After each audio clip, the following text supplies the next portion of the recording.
Allez, on va ouvrir dans 2 Chroniques. Au chapitre 6, verset 12, on va lire dans la version Semeur, ça va s'afficher. Mais vous pouvez suivre dans vos Bibles.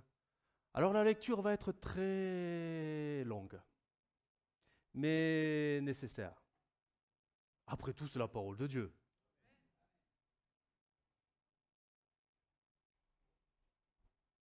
C'est la prière de Salomon. C'est vrai que ce jour-là, peut-être que plus d'un pasteur lui aurait dit « Hé, tu pries trop long là, il faut arrêter. » Non, ce n'est pas le style. 2 Chroniques 6-12, en version Semeur, ça va s'afficher. Puis Salomon se plaça devant l'autel de l'Éternel, en faisant face à toute l'assemblée d'Israël. Donc l'arche est rentrée, etc. Il y a eu la nuée qui a rempli les lieux. Donc tout ça, ça nous rappelle ce que nous avons vu les semaines précédentes. Il leva les mains pour prier. Verset 13. En effet, Salomon avait fait construire une estrade de bronze ayant une forme carrée, de 2,50 m de côté et 2,50 m de haut. Il l'avait fait installer au milieu du parvis et il se tenait dessus. Là, il se mit à genoux devant toute l'assemblée d'Israël. Il leva les mains vers le ciel. On va aller directement au verset 19. On va rester vraiment sur la prière et non pas l'historique qui fait juste précédemment. Verset 19. Toutefois, Éternel, mon Dieu, veuille être attentif à la prière et à la supplication de ton serviteur et écouter l'appel que je t'adresse. Que tes yeux veillent jour et nuit sur ce temple, ce lieu où tu as toi-même promis d'établir ta présence, et exauce la prière que ton serviteur t'adresse en ce lieu. Daigne écouter ses supplications et celles de ton peuple, Israël, lorsqu'il viendra prier ici.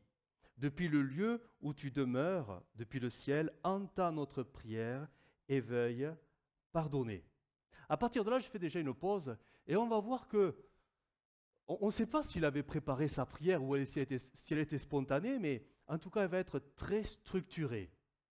Il va dresser plusieurs situations très précises où ça devient des catastrophes, mais Dieu peut en faire des bénédictions. Si le peuple a la bonne disposition de cœur vis-à-vis, et c'est là que c'est étonnant, vis-à-vis du temple. Alors, le verset 22. Alors j'ai mis des petits titres dans les affaires de justice de droit commun. Verset 22. Si quelqu'un est accusé d'avoir commis une faute envers son prochain, et si l'on exige de lui qu'il prête serment avec des imprécations, ici, devant ton autel, dans ce temple, sois attentif depuis le ciel, interviens et juge tes serviteurs pour faire venir sur le coupable le châtiment que mérite sa conduite et pour faire reconnaître l'innocence du juste afin qu'il soit traité selon son innocence. Donc Salomon prend quand même comme point de référence le temple. C'est devant le temple, c'est dans le temple, dans la cour, devant l'autel, que les choses vont se régler.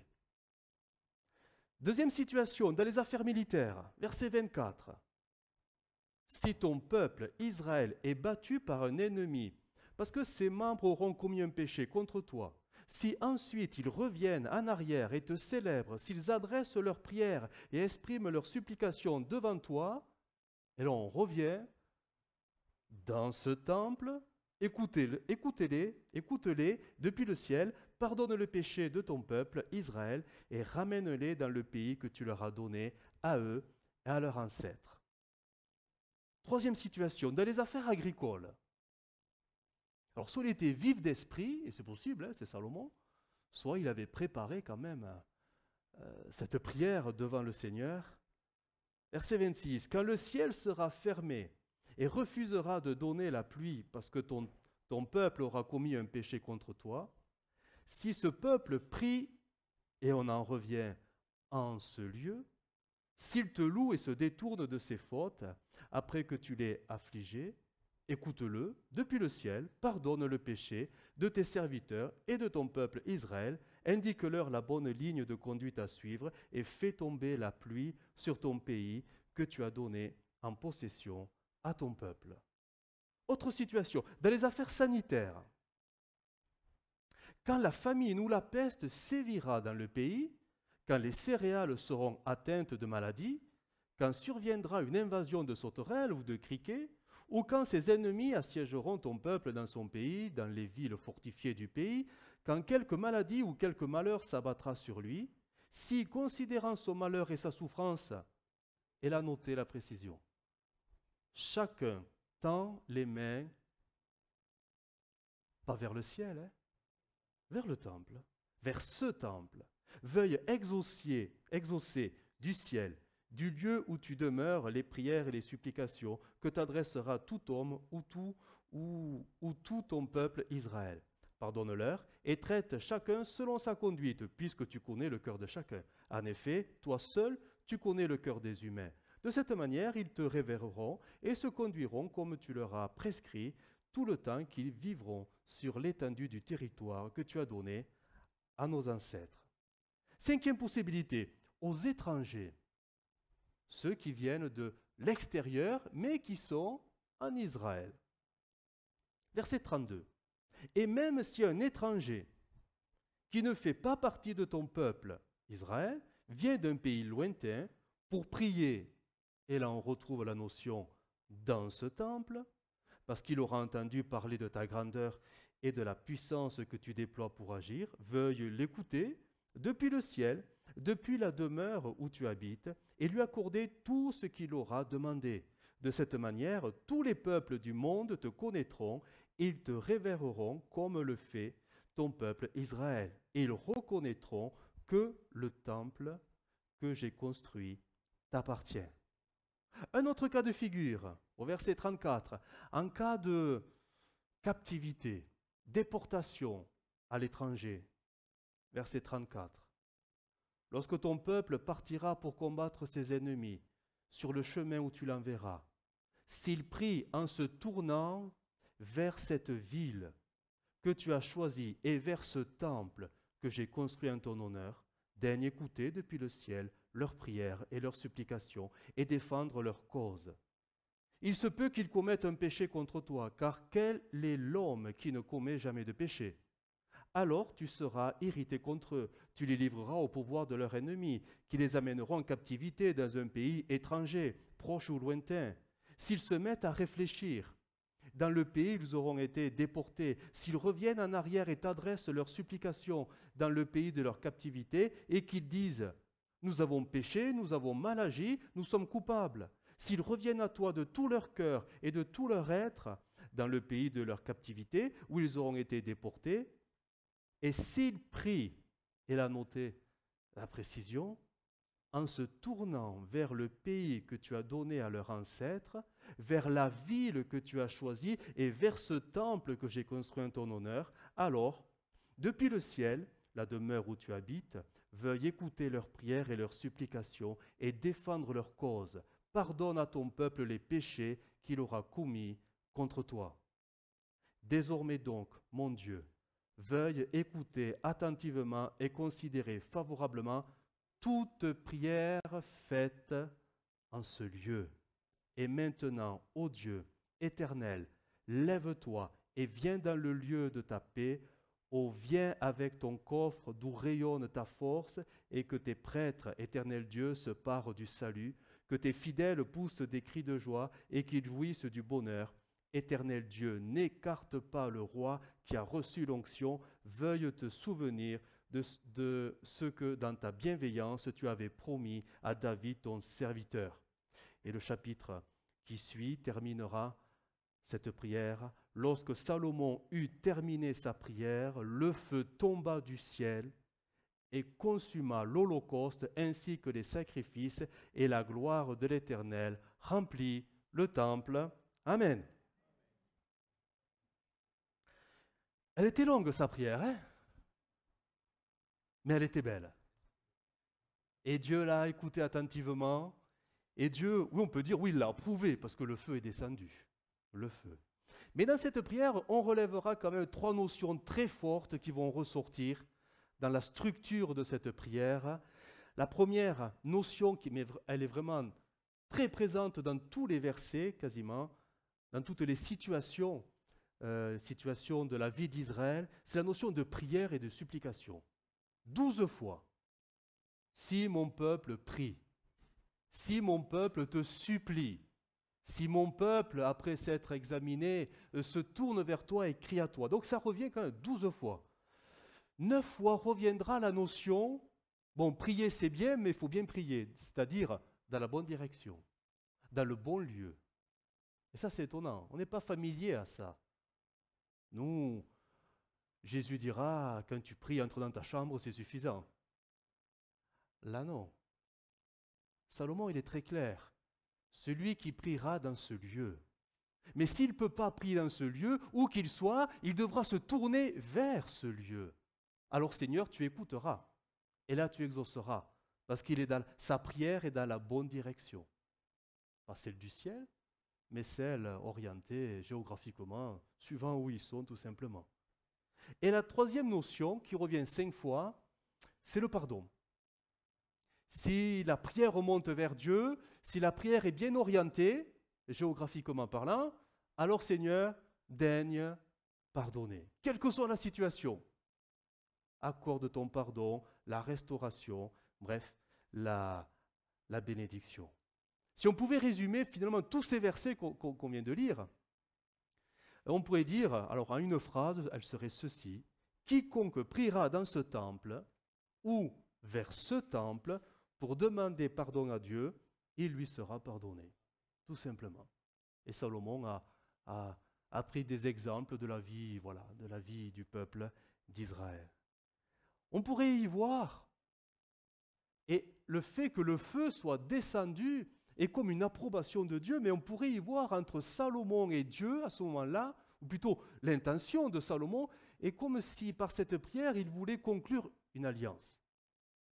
Seigneur, pardonne-nous si nous respectons les clauses que je vais te présenter, si on revient de tout notre cœur et si on demeure fidèle à ce lieu et si on prie dans ce lieu, alors Seigneur, quelle que soit la situation, tu pardonneras. Une forme d'alliance qui ne vient pas forcément du ciel vers la terre, mais du cœur de Salomon vers le cœur de Dieu.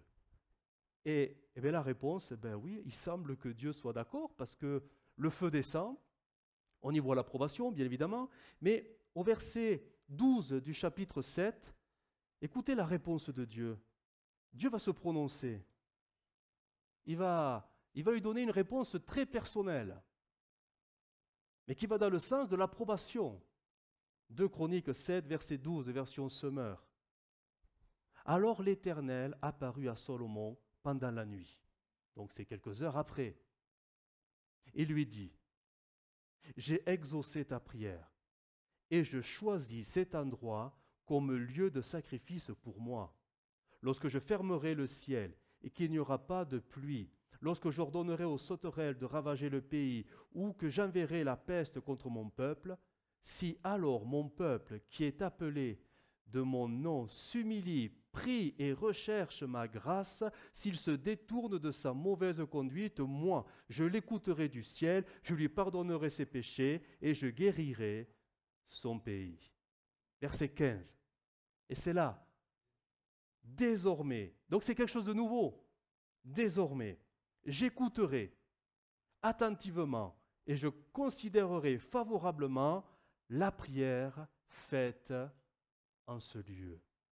À présent, je choisis cet édifice et j'en fais un lieu saint pour y être à jamais présent. Je veillerai toujours sur lui et j'y aurai mon cœur. C'est comme si Dieu disait Amen à la prière de Salomon, tout simplement. Il y a quelque chose de nouveau qui se met en place et Dieu l'accepte. Une sorte d'alliance. Une sorte d'alliance, mais qui a quand même comme centre le temple, un lieu géographique auquel Dieu dit « j'y mettrai mon cœur ». Je mettrai mon cœur dans ce lieu, sur cette ville, Jérusalem, mais dans le cœur de la ville, le temple. Et quelle que soit la prière qui montera, si elle est sincère, bien sûr, alors je l'exaucerai. C'est l'alliance qui s'établit, tout simplement. C'est étonnant, mais les choses se passent ainsi. Et dans l'histoire d'Israël, on voit que les choses vont aller dans ce sens, parce qu'on a quand même des récits. Bon, on connaît un petit peu l'histoire d'Israël quand même, on l'a lu la Bible quelquefois, au moins une fois. Oui, certainement. Et on a tous lu le livre de Daniel, le prophète. Et il est pile poil dans une situation que Salomon avait désignée dans sa prière. Il est en captivité, et très loin, hein. Il est à Babylone, hein. Ce n'est pas le village à côté. Hein. Mais il est dit de Daniel, qui était resté fidèle à Dieu, il avait une habitude très particulière, il priait 3 fois par jour. Jusqu'ici c'est bien, mais il priait bien. Il priait bien, c'est-à-dire il priait dans la bonne direction. Il est dit qu'il priait la fenêtre ouverte, direction Jérusalem. Il était dans l'alliance, si on peut dire, cette alliance que Salomon avait mis en place et que Dieu avait acceptée en envoyant le feu. Aujourd'hui, c'est intéressant. Je ne sais pas si vous êtes déjà entré dans une synagogue. Ça peut être une expérience intéressante. Au-delà de la kippa qu'on vous mettra sur la tête, nous les hommes. Mais vous savez qu'ils ont des liturgies, bon, un peu très lourdes. Hein. Ils ont des prières un petit peu comme le catholicisme. C'est des prières récitées. C'est des prières qui figurent dans des ouvrages et ils les lisent. Ce n'est pas des prières spontanées comme dans le mouvement évangélique, voire protestant. C'est des liturgies très codifiées. Et il y a une prière, alors là j'ai noté parce que tout ça ne s'invente pas, hein, c'est dans le judaïsme, qui s'appelle l'Amida. Amida. L'Amida, c'est de l'hébreu qui veut dire debout. C'est la prière qui est récitée debout. Donc il ne faut pas s'asseoir, on est debout. Mais pour faire cette prière, qui est une longue récitation de 18 bénédictions, donc il faut le livre, il faut un livre. Voilà. Mais on est debout. Et des fois on voit des images, on voit des juifs, ils ont là avec un petit livre. Ce n'est pas la Bible qu'ils ont à ce moment-là, c'est un autre ouvrage. Mais pour que l'Amida, la prière Amida soit reçue de Dieu, il est impératif d'être debout, mais de se tourner vers la terre sainte, Israël. Et pour être plus précis, vers Jérusalem. Et pour être plus précis, si on le pouvait, vers ce qui reste du temple. C'est le seul moyen pour que la prière soit reçue de Dieu, dans leur espérance, dans leur foi, dans leur croyance. Et donc dans les synagogues, ce qui est intéressant, c'est que toutes les synagogues sont construites d'une façon très particulière. Le point central de la synagogue, c'est une grande armoire. Ils appellent ça l'arche, parce qu'en hébreu, l'arche se dit coffre. Voilà. C'est un grand placard, très orné, sculpté, qui s'ouvre avec 2 portes, et dedans, il y aura les rouleaux de la Torah. C'est-à-dire, c'est l'objet le plus sacré de la synagogue. Et cette armoire sera toujours placée, établie dans la direction, ça faut le savoir, dans la direction de Jérusalem. Direction Jérusalem vers le temple. Tout est construit sur la base de cette direction. C'est pour ça qu'un juif dans une synagogue sait très bien comment il faut prier. Il suffit de se tourner vers l'arche où sont les rouleaux de la loi de la Torah. Il sait qu'en faisant l'Amida, il sera forcément dans la bonne direction et que sa prière sera reçue par Dieu. C'est leur croyance, c'est leur liturgie, nous la respectons. Finalement, ils sont toujours dans les préceptes que Salomon avait fixés. Toutes les synagogues dispersées par la diaspora, elles sont toutes construites, aménagées à l'intérieur, avec cette direction pour l'Amida, direction Israël, Jérusalem, les ruines du temple. Il y a je vais vous le lire, ce petit article qui est dans le Talmud. Vous me permettez de lire le Talmud? Ça va? On sera toujours amis. C'est intéressant des fois, hein, c'est intéressant. Le Talmud. Écoutez ce qu'ils ont dit. Mais ça rejoint complètement les propos de Salomon, je veux dire. Sauf que c'est expliqué plus en détail. Ils ont pensé à tout. Ah, ça, c'est vraiment, ça, c'est un aveugle, ou une personne incapable de s'orienter, c'est vrai, il pourrait, doit diriger son cœur vers son Père dans les cieux. Ainsi qu'il est dit, ils adresseront des prières à Yahvé. Celui qui réside en diaspora, c'est-à-dire les nations, toutes les nations, doit se tourner vers la terre d'Israël. Ainsi qu'il est dit, les regards tournés vers la ville que tu as choisie. Celui qui réside en terre d'Israël, lui, doit faire face à Jérusalem. Ainsi qu'il est dit, ils adresseront à Yahvé des prières, les regards tournés vers la ville que tu as choisie. Celui qui se trouve à Jérusalem doit faire face au temple. Celui qui se trouve dans le temple doit se tourner vers le Saint des Saints. Celui qui se trouve dans le Saint des Saints doit faire face au couvercle de l'Arche de l'Alliance, de sorte que toute la maison d'Israël dirige ses prières vers un seul endroit, le temple, le Talmud. Et c'est pour ça que souvent, quand nous voyons à l'heure de la prière les Juifs orthodoxes, notamment à Jérusalem, ils sont tous en face du mur des lamentations. Là, ils ne peuvent pas louper la direction. C'est pas à droite, c'est pas à gauche, c'est pas derrière. La Hamida se fera debout face. Ils sont vraiment presque collés au mur. Hein. Ils touchent, oui, parce qu'il y a le balancement qui doit être fait. Ça, c'est une symbolique par rapport à la danse que David faisait en son temps. Mais ils sont vraiment au plus près du Talmud. Mais le Talmud est finalement au plus près de ce que Salomon avait tout simplement évoqué dans sa prière et que Dieu a approuvé.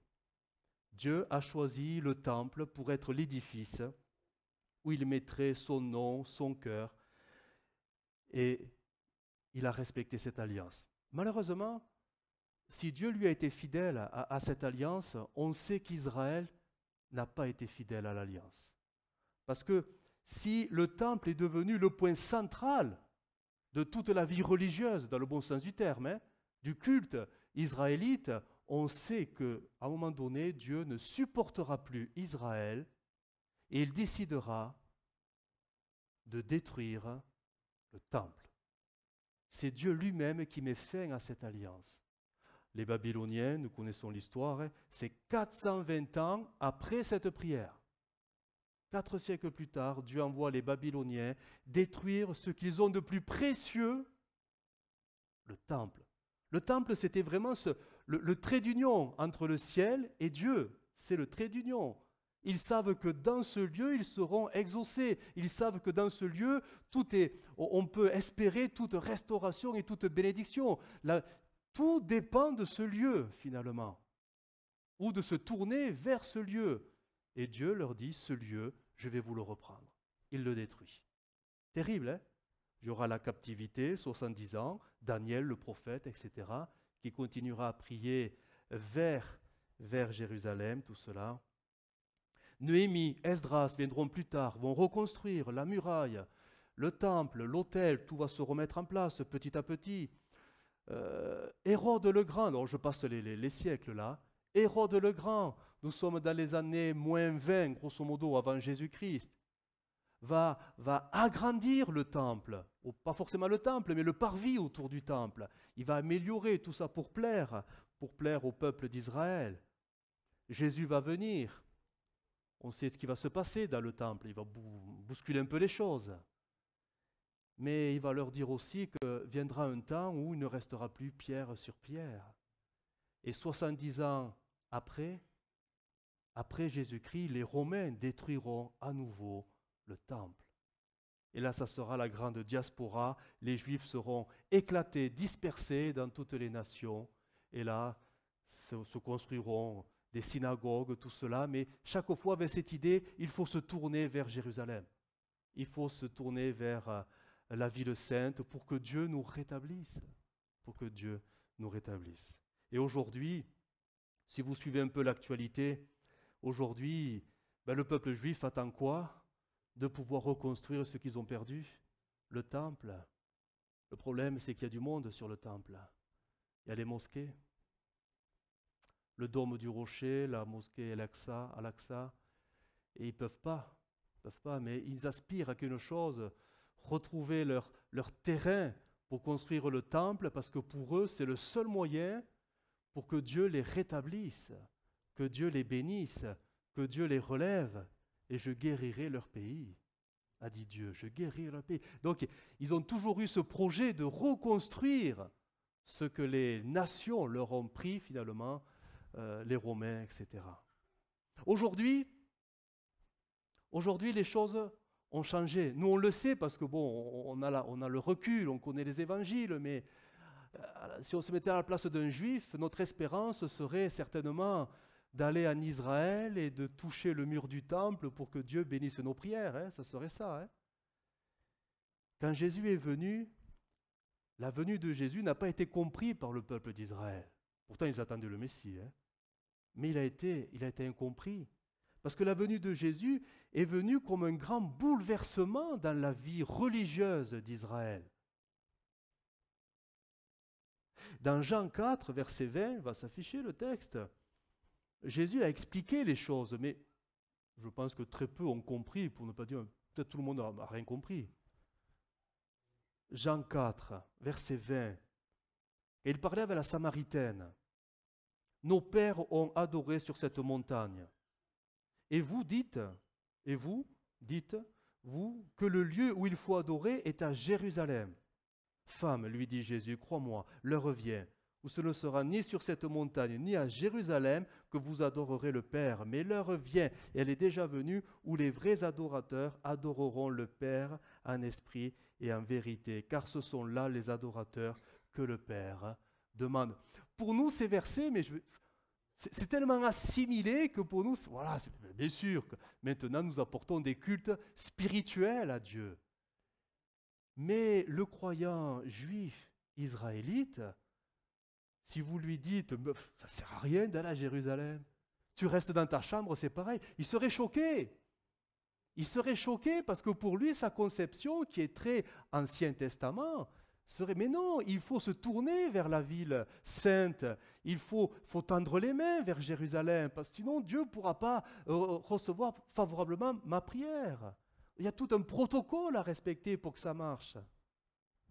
Même une fois, Jésus a osé dire, dans Matthieu 12, verset 5, version Semeur. Là, il va taper dans la fourmilière, là, quand même. Hein. N'avez-vous pas lu dans la loi que le jour du sabbat, les prêtres qui travaillent dans le temple violent la loi sur le sabbat, sans pour cela se rendre coupable d'aucune faute. Et là, il va dire quelque chose, mais les gens n'ont pas compris. Or, je vous le dis, il y a ici, là, devant vous, je suis en train de vous le dire, mais vous ne me voyez pas. Il y a ici plus que le temple. Les gens n'ont pas compris. Les disciples, certainement, ne comprenaient pas non plus. Mais Jésus le dit, là, il le revendique. Je suis plus important que le temple. Je suis plus important que le temple. Mais vous ne le voyez pas, vous ne le comprenez pas. Jésus, du moins la venue de Jésus, va déplacer le centre de la vie religieuse, dans le bon sens du terme, hein, d'Israël, pour se recentrer non plus sur un lieu géographique, sur un bâtiment. Mais Jésus le dit, je suis maintenant le centre de toutes choses. Je suis le point central pour vous, Israël, et pour très bientôt, pour toutes les nations. Je suis plus important que le temple. Et c'était une prophétie finalement, une prophétie d'Ésaïe, en son temps, Ésaïe 11, verset 10, où ça avait été dit sans forcément être bien compris là aussi. En ce jour, Ésaïe 11, verset 10, en ce jour, le rejeton d'Isaïe sera là comme une bannière pour les peuples. Les nations se tourneront vers lui et la gloire sera sa demeure. Et le verset 12, le Seigneur élèvera une bannière pour les nations Il rassemblera les exilés d'Israël et il recueillera les dispersés de Juda des 4 extrémités de la terre. Ésaïe, déjà 800 ans avant la venue de Jésus, disait que viendra un temps où ce n'est plus un temple qu'on va regarder, mais l'image, elle est prise, c'est une bannière qui sera élevée. Et ça sera le rejeton d'Ésaïe, c'est la lignée de David. Ça sera lui, cette personne qu'on regardera, que toutes les nations regarderont et que même Israël dispersé regarderont, et ça sera la grande bénédiction pour tout le monde. Christ deviendra, au temps marqué, la bannière élevée pour l'humanité. Et là, il suffira de la regarder. Non plus un bâtiment, non plus un temple, mais une personne qui sera élevée et une personne qu'il faudra regarder. Alors, on se met à la place de l'Israélite du temps de Jésus, qui Jésus annonçait ces choses-là pour nous. Bon oui, ben c'est normal, hein, bien sûr. Mais pour eux, après, alors j'ai calculé, 15 siècles de racines depuis Moïse, ben, il passait pour un révolutionnaire, quoi. Quelqu'un qui a mené des nouveautés. Et les nouveautés, on n'aime pas ça. Hein. Même au milieu de nous, on n'aime pas ça. Quelqu'un nous amènerait une nouvelle doctrine. Oh là là, attends, t'es sûr que ta nouveauté, elle est bien là? On n'aime pas les nouveautés. Et là, pour Israël, cette nouveauté qui bousculait tout le monde, on comprend que les religieux se sont crispés. On comprend que tout le monde n'a pas suivi Jésus au début, parce qu'il y avait le côté miraculeux. Mais quand il commençait à enseigner, les gens ne comprenaient plus rien. Quand Jésus commençait à dire les choses, oui, bon, ça, c'est plus la peine de le faire. Autrefois, c'était la loi. Bon, mais aujourd'hui, c'est l'esprit. Il y avait moins de monde. Les gens commençaient à partir. Mais Jésus l'avait dit d'entrée, l'esprit du Seigneur est sur moi, parce qu'il m'a oint pour annoncer, bon, vous connaissez les textes, hein, une bonne nouvelle aux pauvres, pour publier une année, une période, quelque chose de nouveau, mais qui vient du Seigneur. Et ça n'a pas été... Même quand il a dit ça dans la synagogue de son propre village, on a voulu le tuer. Hein. Quand il a dit ça, cette parole est accomplie, oula, on a voulu se débarrasser de Jésus. L'apôtre Paul, même plus tard, il le dira, en parlant de ces nouveautés, dans 2 Corinthiens 5, 17, ce texte qu'on connaît, mais qui n'est pas forcément aussi bien compris, peut-être. Hein. Si quelqu'un est en Christ, il est une nouvelle création. Les choses anciennes sont passées. Alors, on met quoi dans les choses anciennes sont passées? Voici, toutes choses sont devenues nouvelles. Alors, on peut y mettre plein de choses qui sont très personnelles. Mais ce n'est pas parce qu'on se convertit au Seigneur que notre passé, lui, pof, change comme ça. Bien souvent, tu vas ben oui, subir les conséquences de tes mauvais choix, malgré même ta conversion. On ne parle pas de ça. Paul ne parlait pas de ça. Une autre version a dit, la français courant, ce qui est ancien a disparu, ce qui est nouveau est là. Il faut comprendre que la première église, elle était judéo-chrétienne. Donc, à l'origine, c'était des juifs.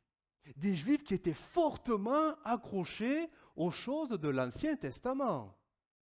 La preuve en est, ils ont essayé de mettre comment être un peu plus sauvés, et si on rajoutait les choses de l'Ancien Testament, la circoncision, etc., certains aliments, ça il ne faut pas, on va être impur.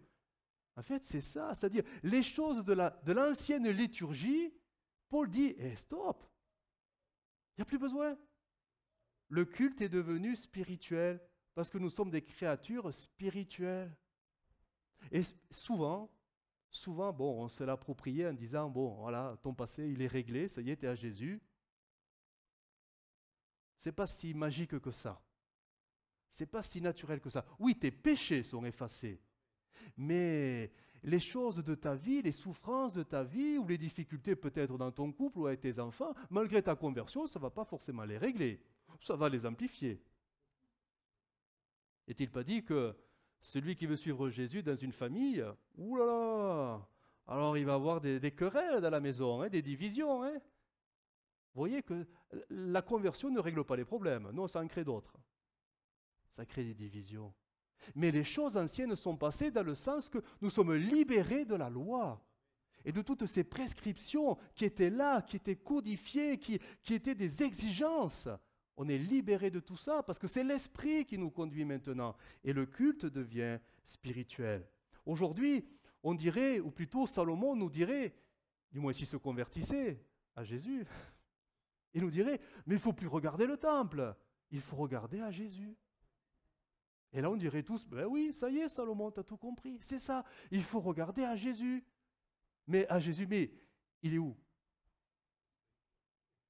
Et alors on sait qu'il est là, mais où? Où je regarde? Est-il assis sur quelle chaise? On ne sait pas. Il est esprit. Donc le regard devra être spirituel, le regard de la foi.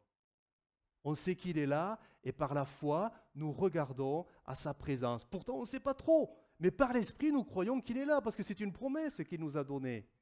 Donc aujourd'hui, c'est, ben oui, si tu veux être sauvé de tous tes péchés, eh ben, tu regardes à Jésus. Le lieu où tu es, peu importe. Parce que n'importe où que tu sois, tu peux voir Jésus. Que ce soit dans le secret de ta chambre, que ce soit dans l'église, que ce soit dans la voiture, sur ton lieu de travail. Où que tu sois, tes yeux de l'esprit, de la foi, peuvent se tourner vers Jésus et croiser le regard de Jésus. La prière, quand nous prions. Alors je ne sais pas comment vous priez, peut-être les yeux fermés. Mais Salomon vous dirait, non, tu ouvres les yeux et tu regardes le temple, hein. Ne te trompe pas. Hein. Mais Jésus nous dirait, tu peux prier les yeux fermés, du moment que les yeux de ta foi me voient. Et finalement, la prière, c'est se tourner vers Jésus. C'est ce que veut dire le mot prière, se tourner vers. Alors, vers, ben après, il faut bien prier, c'est-à-dire prier pas vers le temple, mais vers Jésus. Quand nous louons le Seigneur, quand nous le bénissons, parfois même nous le faisons naturellement, vous l'avez fait, nous levons les mains. Ben oui, mais on lève les mains vers le ciel. Parce que Jésus est au ciel, à la droite du Père. Par son esprit, il est là. On ne va pas tendre les mains vers un lieu. Alors je ne sais pas où est Jérusalem. Hein. Peut-être que vous le savez, je vois. Peut-être. Bon, où est l'Est? Bon, là, bon, on va tous prier là-bas.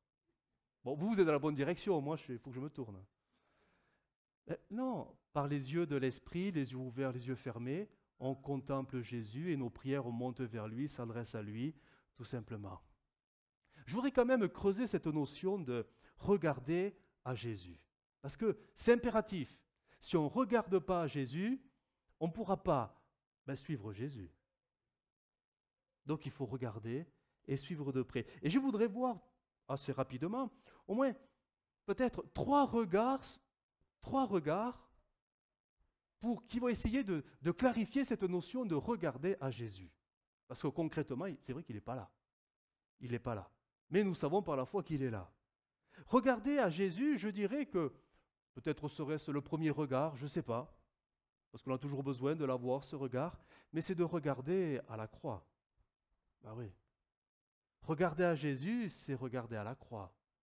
Parce que nous savons, Jean 3, 14 va s'afficher, comme Moïse éleva le serpent dans le désert, il faut de même que le Fils de l'homme soit élevé, afin que quiconque croit en lui ait la vie éternelle. Tu veux être sauvé de tes péchés, tu veux la vie éternelle, alors tu n'as pas le choix. Il faut regarder à Jésus, à la croix. C'est le seul chemin. Il n'y a rien d'autre qui ne peut remplacer cela. Quiconque a le péché dans son cœur, dans sa vie, ne pourra jamais faire l'économie de ce regard. Il doit regarder à Jésus sur la croix. Bien sûr qu'il n'y est plus, mais c'est à la croix, c'est la mort de Jésus à la croix qui fait que nous sommes pardonnés quand le regard est plein de foi. Quand le regard, bien sûr, est plein de foi tourné vers Jésus. C'est l'apôtre, c'est Pierre, vous savez, lors de sa première prédication, à Jérusalem. Acte 2, le verset 17. Il va prendre cette prophétie, il va reprendre la prophétie de Joël. Dans les derniers jours, dit Dieu, je répandrai de mon esprit sur toute chair. Vos fils et vos filles prophétiseront, vos jeunes gens auront des visions, et vos vieillards auront des songes. Oui, sur mes serviteurs et sur mes servantes, dans ces jours-là, je répandrai de mon esprit, et ils prophétiseront. Je ferai paraître des prodiges en haut dans le ciel et des miracles en bas sur la terre, du sang, du feu et une vapeur de fumée. Le soleil se changera en ténèbres et la lune en sang, avant l'arrivée du jour du Seigneur, de ce jour grand et glorieux. Et le verset 21 nous dit ceci, comme une conclusion. Alors, quiconque invoquera le nom du Seigneur sera sauvé. On pourrait paraphraser et dire, quiconque se tournera vers le Seigneur pour s'adresser à lui, il sera sauvé. Ça, c'est nouveau. Avant, il fallait se tourner vers le temple, c'est tout, et demander pardon à Dieu. Aujourd'hui, plus besoin de temple. L'intermédiaire, le seul intermédiaire entre Dieu et les hommes, c'est Jésus. C'est le seul. Le pardon des péchés sera toujours sur la base de ce regard plein de foi sur le crucifié qui est ressuscité. En demandant pardon, en confessant bien évidemment son péché. Tout ceci fait que, bien sûr, le salut nous est accordé. Donc c'est le premier regard, le regard de la croix. Et parfois même les chrétiens, chemin faisant, ont besoin parfois de re-regarder à la croix pour à nouveau recevoir le pardon de leurs péchés. Deuxième regard. Regarder à Jésus, c'est aussi regarder, et là c'est plus tangible, c'est regarder à sa parole. Vous savez que Jésus est la parole. Vous le saviez. Faut-il regarder à sa parole et pas laisser la parole prendre la poussière? On parle de la Bible.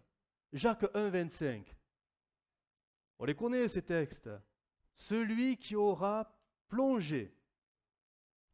On ne parle pas de piscine, hein?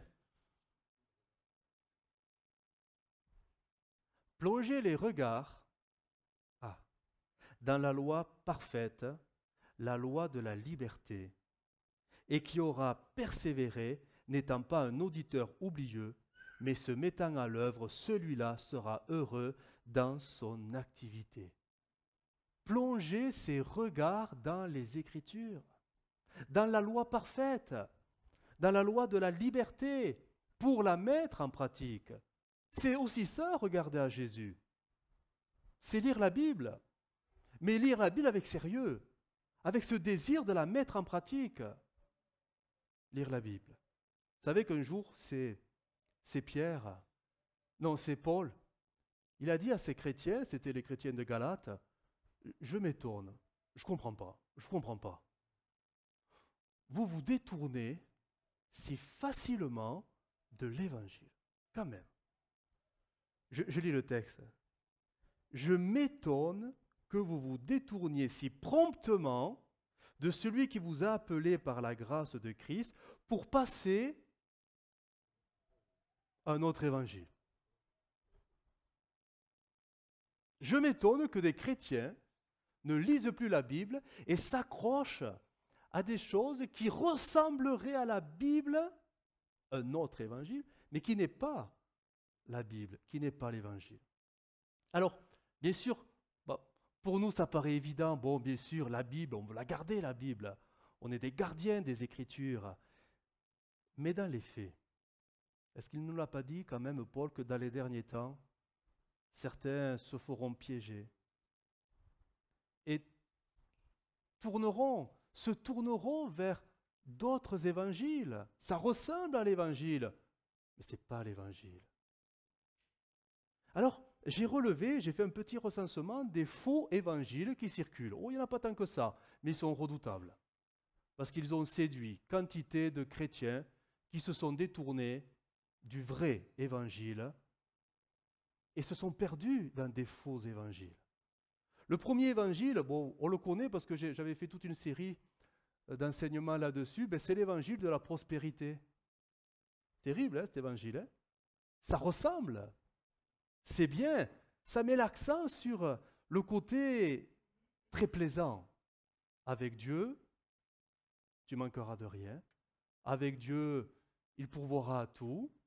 Ça fait très... Ouais, ça fait très biblique tout ça. Avec Dieu, tu seras toujours béni, toujours heureux, tu seras toujours... Tout ira bien.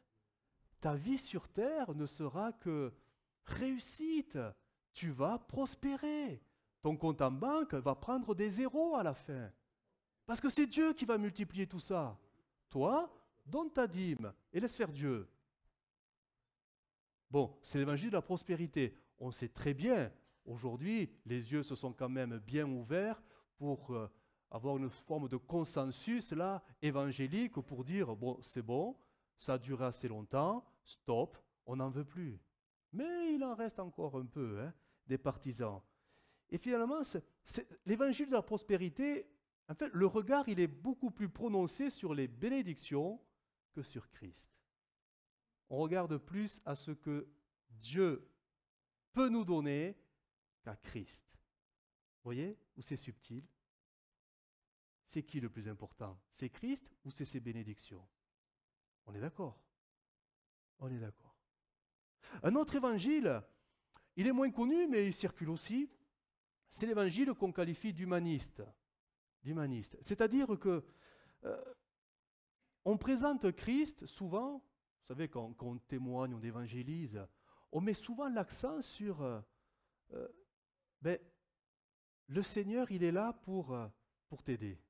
Alors jusqu'ici aussi, oui, c'est normal.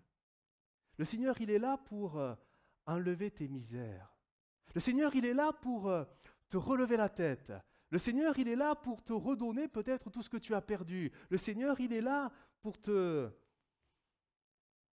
guérir. Sauf que cet évangile mettra de côté totalement tout ce qui est péché. Repentance? Non. On ne va pas froisser les gens, on veut accueillir les gens. Et l'évangélisation se fera souvent à coup de « viens à Dieu, il te guérira ». C'est pas faux. Est-ce toute la vérité? Qu'est-ce que Dieu veut faire avant toute chose? N'est-ce pas régler le problème? Le salut. Est-ce que l'évangélisation doit se faire en dénonçant le péché ou en disant « viens et tu seras guéri » ? L'évangile humaniste met l'accent sur la guérison, sur « viens à Dieu, il va t'enlever ta misère ». Le péché, on n'en parlera pas, parce que c'est comme ça. C'est une présentation de l'évangile humaniste, c'est-à-dire Dieu s'occupe des hommes pour leur rendre une vie pas plus prospère, mais moins douloureuse. Moins douloureuse. Tu as mal, tu souffres dans ton corps, viens à l'église, on va prier, tu seras guéri. Alors c'est pas faux, bien sûr qu'il faut dire ça, mais c'est pas que ça l'évangile. Quel était le but de l'évangile? Quel est le but de la venue de Jésus? Guérir nos corps? S'occuper de nos corps? Sauver nos âmes. Sauver nos âmes. Mais c'est l'évangile humaniste. Il existe. Il existe. Il y a un autre évangile aussi. C'est l'évangile qui est qualifié de social, l'évangile social. C'est-à-dire, le regard, il n'est pas axé sur les bénédictions, il n'est pas axé sur les guérisons ou le bien-être que Dieu pourrait donner, il est basé sur l'Église, uniquement. Viens à l'Église et tu verras, tu te feras des amis. Tu ne sais pas quoi faire? Viens à l'Église et tu verras, on a des activités pour toi. Viens à l'Église et tu seras moins seul. Ça cassera ta solitude. Tu verras, dans l'Église, il y a de bonnes choses, on passe de bons moments. Il y a même parfois des repas. Oui, mais mettez-vous à la place de la personne qui souffre. La personne qui n'a pas de famille, qui est seule. Vous lui dites ça. Vous lui dites que ça. Et elle est là. Si vous lui dites que ça, ben il viendra à l'église. Hein. Mais lui, il viendra dans l'église pour tout simplement combler un manque. Un manque affectif, un manque de connaissances, tout simplement. Enfin, il n'est plus devant sa télé tout seul à la maison, il est avec des gens des gens, ils se sentent aimés, parce que les chrétiens, on aime tout le monde, hein. Et les nouveaux, particulièrement, on les accueille, et ça les touche, les gens. Les gens se sentent accueillis, se sentent valorisés, donc ils se disent, mais c'est bien cette église, je me sens aimé. Et ils s'installent. Mais si on lui dit jamais, et tu sais mon gars, tu es pécheur devant Dieu, et si tu ne te repens pas, tu vas mourir, ça devient grave. Hein. L'évangile social, c'est vraiment quelque chose de terrible, parce qu'il occulte cet aspect-là. Et on met en avant la communion fraternelle, tout simplement. Et mis en avant cet aspect de bien-être, parce qu'on est tous ensemble et on passe des bons moments, tout simplement. L'Église est un club où il y a des activités appropriées pour chacun.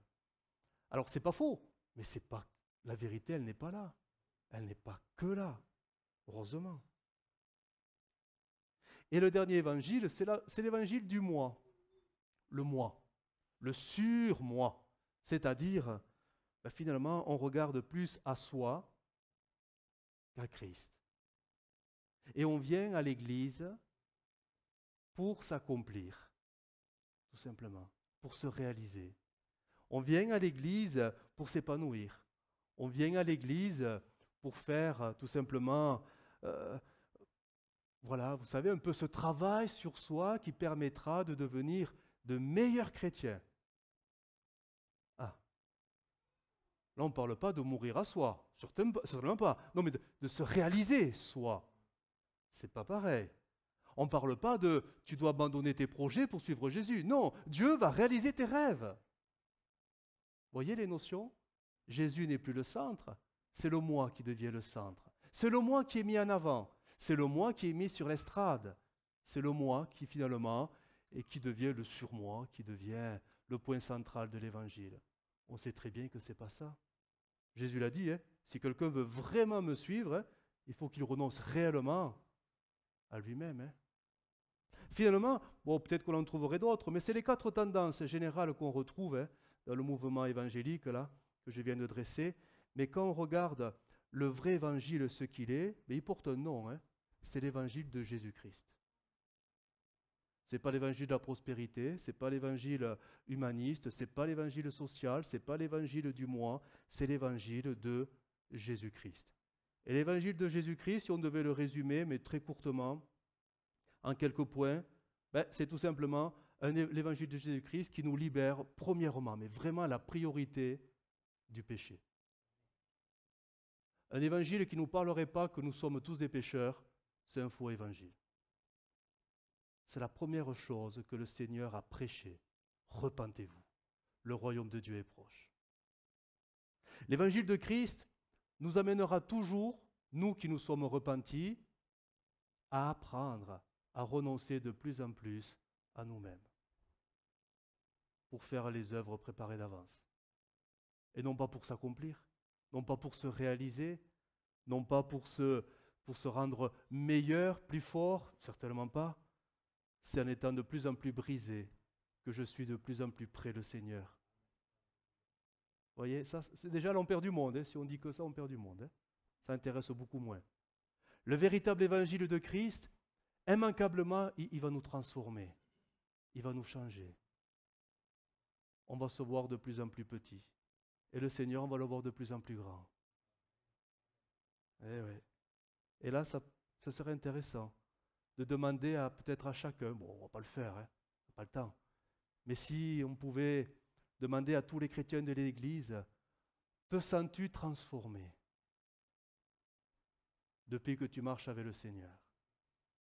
Te sens-tu encore aujourd'hui en transformation malgré tout le chemin parcouru? Ah, ce serait intéressant hein, d'écouter les réponses. Parce qu'entre-temps, peut-être, tout s'est arrêté. Mais est-ce que l'évangile s'arrête?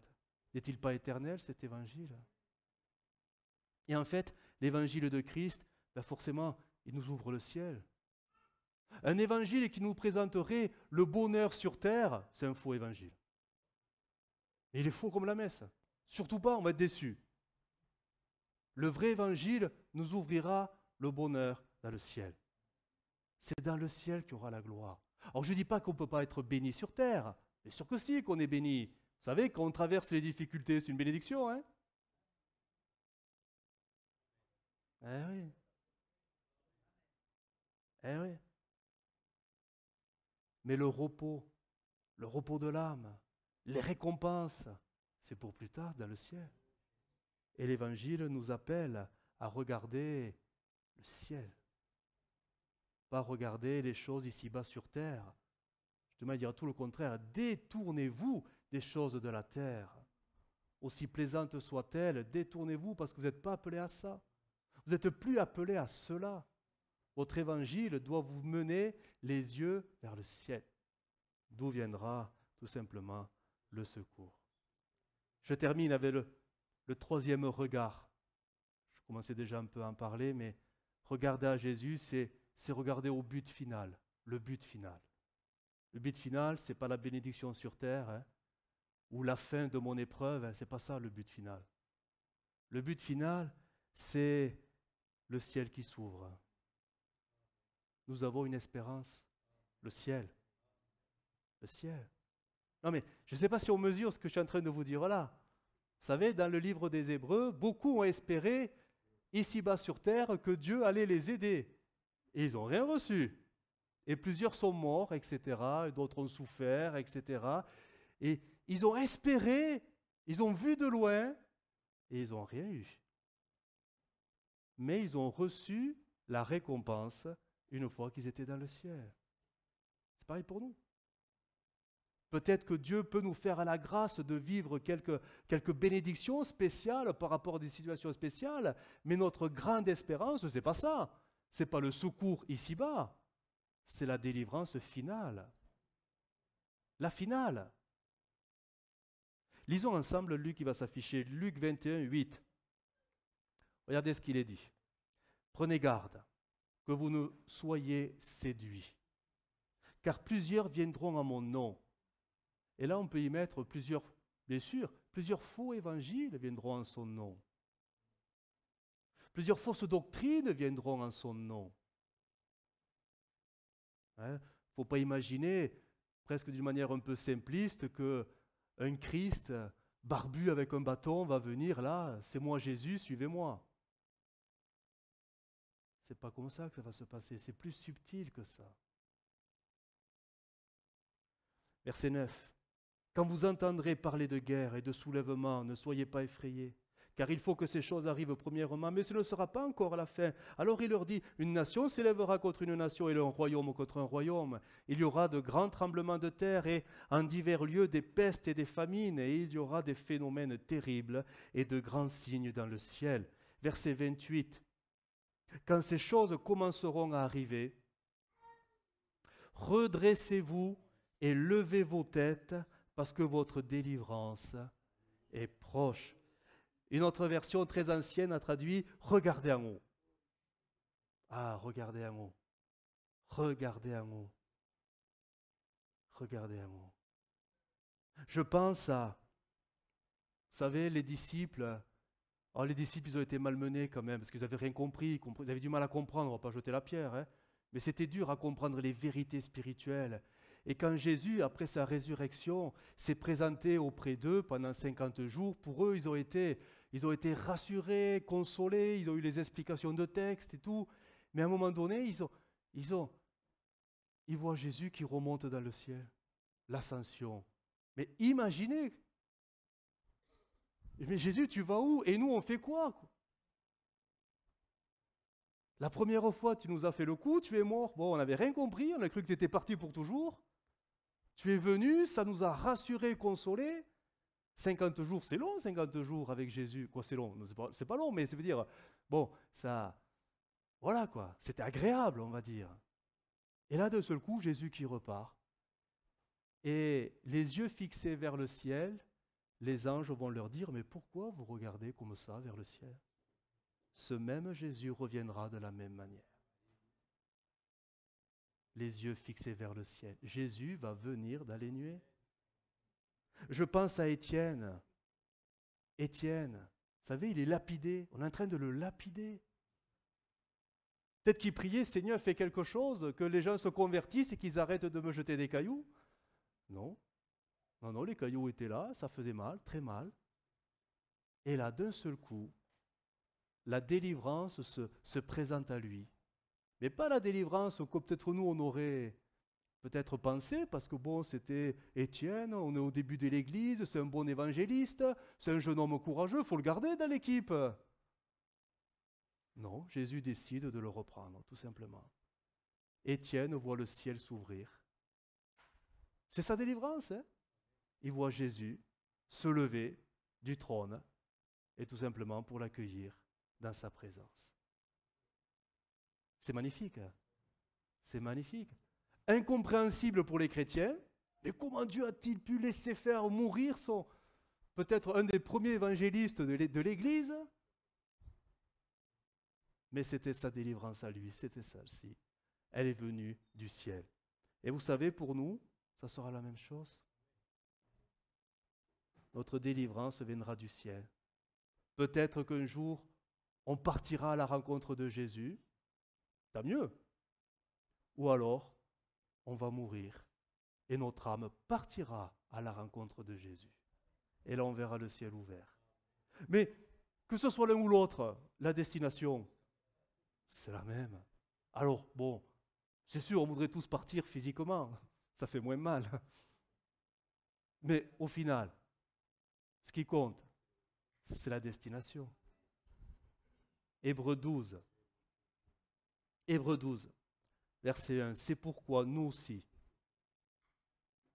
qui sommes entourés d'une telle foule de témoins, c'est la version Semeur, débarrassons-nous de tout fardeau et du péché qui nous cerne si facilement de tous côtés et courons avec endurance l'épreuve qui nous est proposée. Verset 2, gardons les yeux fixés sur Jésus, qui nous a ouvert le chemin de la foi et qui la porte à la perfection, parce qu'il avait en vue la joie qui lui était réservée. Il a enduré la mort sur la croix, en méprisant la honte attachée à un tel supplice, et désormais il siège à la droite du trône de Dieu.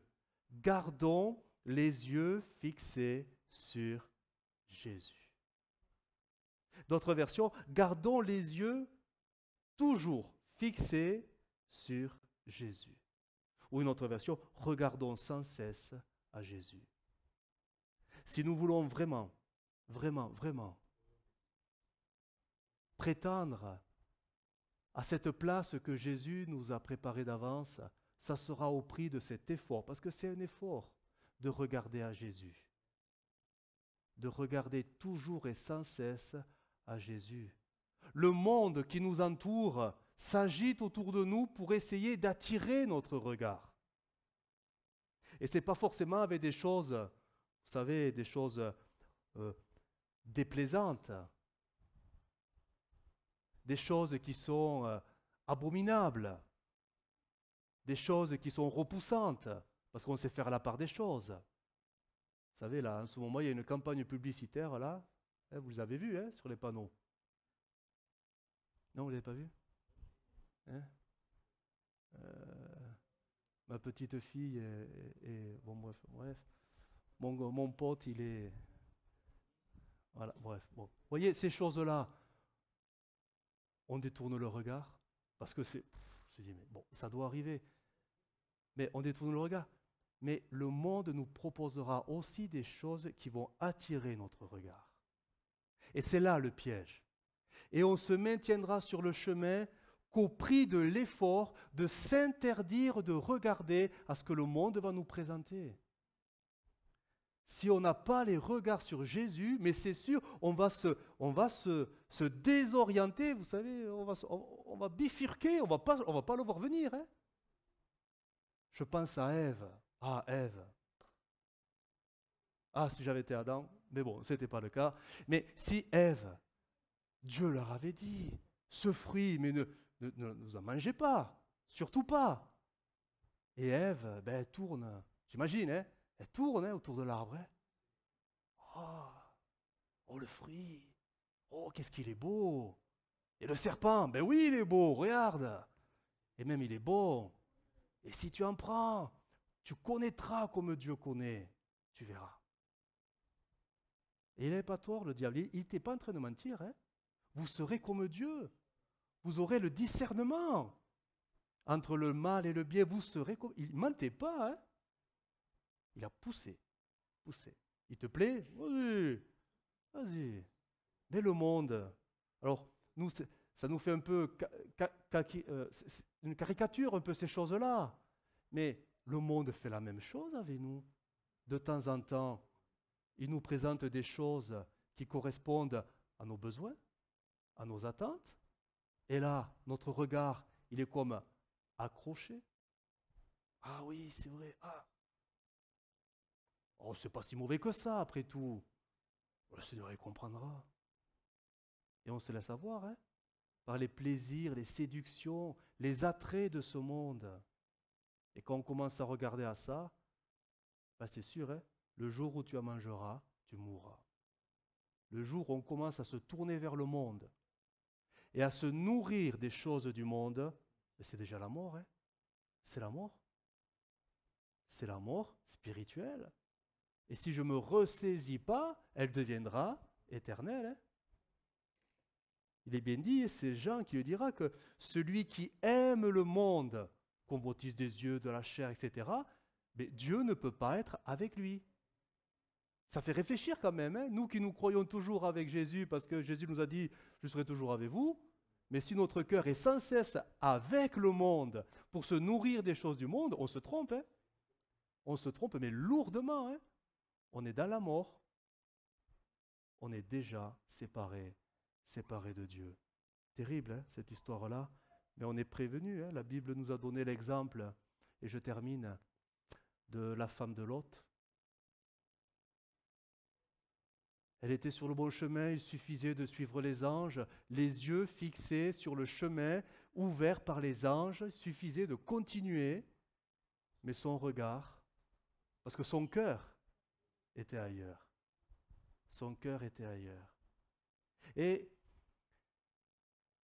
non, ce sera l'occasion d'une autre prédication, je garde ça sous le coude. Sinon ça va faire trop long, jusqu'à 9h15. Et il ne faudrait pas...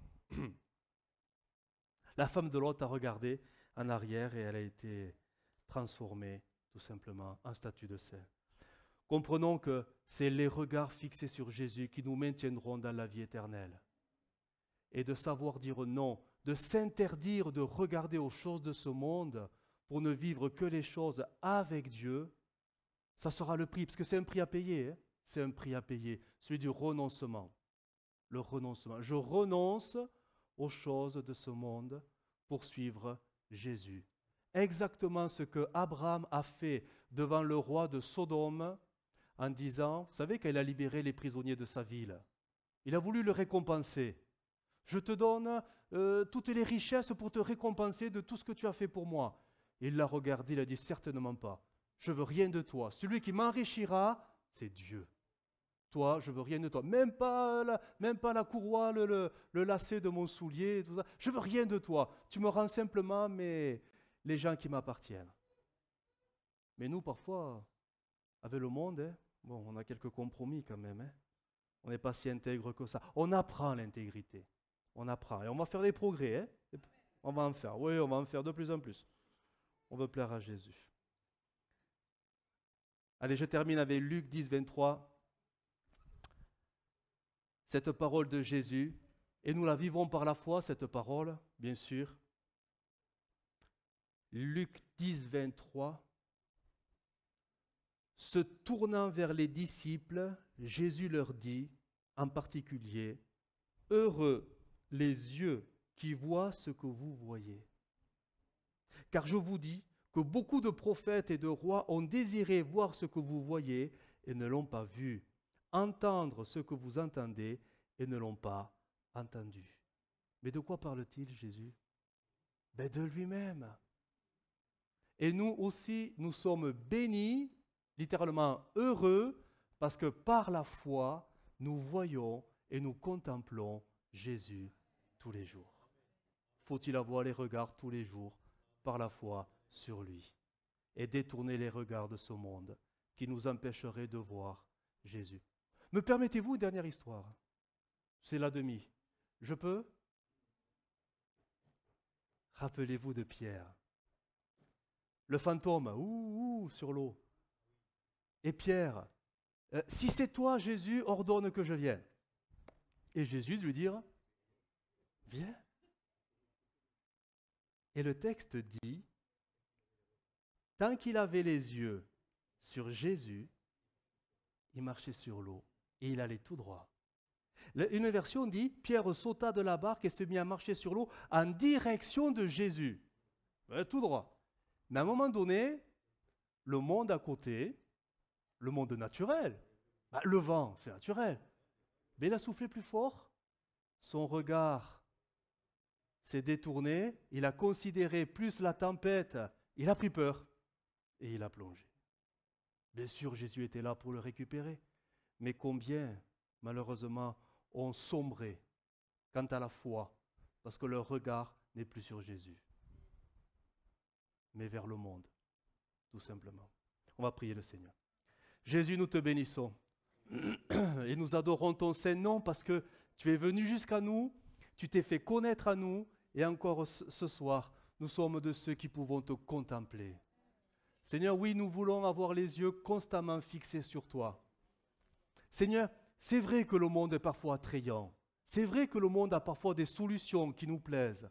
C'est vrai que le monde parfois pourrait correspondre à nos attentes, à nos désirs, à nos besoins, à nos plaisirs. Mais Seigneur, nous ne voulons pas considérer cela. Nous voulons délaisser tout cela. Nous voulons renoncer à tout cela. Parce que nous comprenons que pour pouvoir te suivre, il ne faut regarder qu'à toi. Alors Seigneur, donne-nous la force d'avoir sans cesse le regard sur toi. Nous voulons être trouvés intègres, droits, marchant dans la fidélité. Aide-nous, Seigneur, parce que tu vois qu'il y a parfois des pas qui sont difficiles pour garder ce cap. Il y a parfois des montagnes à franchir, il y a parfois des vallées à traverser, et c'est parfois épuisant. Mais Seigneur, nous comptons sur ta grâce pour que nos forces soient renouvelées, que notre regard ne se perde pas ailleurs que sur ta personne, parce que c'est à ce prix-là que le ciel sera ouvert quand nous serons devant toi. Aide-nous, Seigneur, à nous recentrer sur toi. Tu es le centre de toutes choses et nous voulons avoir, Seigneur, nos cœurs centrés sur toi. Alors fais-nous grâce. Fais-nous grâce. Que nos yeux restent sans cesse ouverts sur ta personne. Amen. Amen.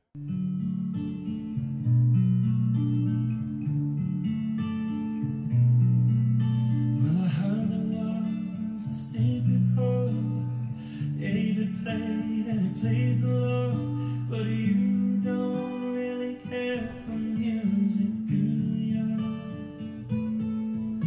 Well, it goes like this: the fourth, the fifth, minor fourth, major lift, the baffled king composing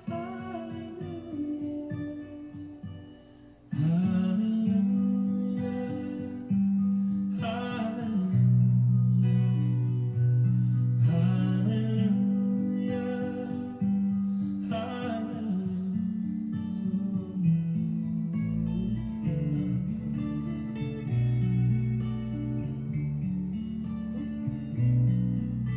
Well, your faith was strong, but you needed proof. You saw her bathing on the roof, her beauty in the moonlight overthrew you. She tied you to her kitchen chair, she broke your throne.